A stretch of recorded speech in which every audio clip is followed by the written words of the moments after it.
today's brilliant move is something a little different, a masterpiece in planning and strategy in an endgame. In this position, white has achieved basically everything you could want. You're attacking with your active rook and bishop, the soft point on g6, and with your active king, the soft point on a5. Every piece you have is doing about as much as it can do here.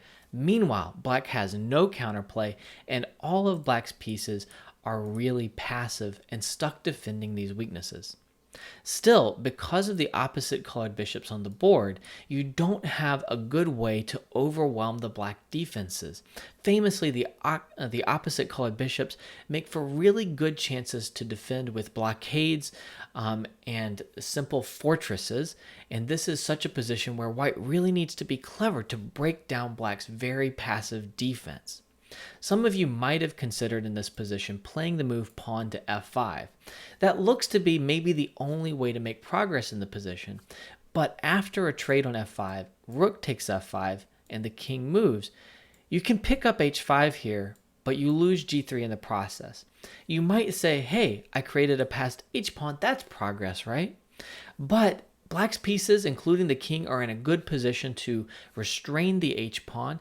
It's not going to be easy at all to queen that, and you've simplified the position by trading some pawns off the board and getting rid of black's weak pawns on the king side. So this is not going to be the most effective or practical way to try to proceed. Instead, in this position, white found a really beautiful idea to pick up a pawn and stretch black's defenses.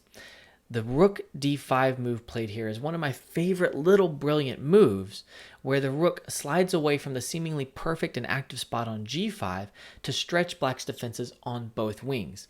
When you have your opponent tied down, you should really look for these opportunities to take the pressure you've built up on one wing and swing it over to the other side really quickly.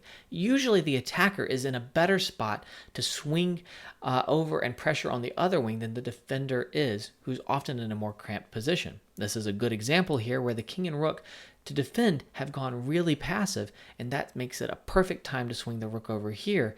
It's now going to the square d3. It's both able to chase the bishop away, which already moved, and to defend g3 here, which is really important as well. That is a soft point that white has to be sensitive to. Now, there's nothing black can do to stop the move pawn to c3, and after pawn to c3, we're going to be able to pick up the pawn on a5. This is still not an easy position to win, but this is the correct way to win. I do believe this is objectively a winning position for white, and white did convert in this very interesting game. If you like this video, please do subscribe and hit the bell. And if you'd like to see another game where Heike Westerinen was playing black, check out this video where he was playing Paul Carey's in a beautiful game.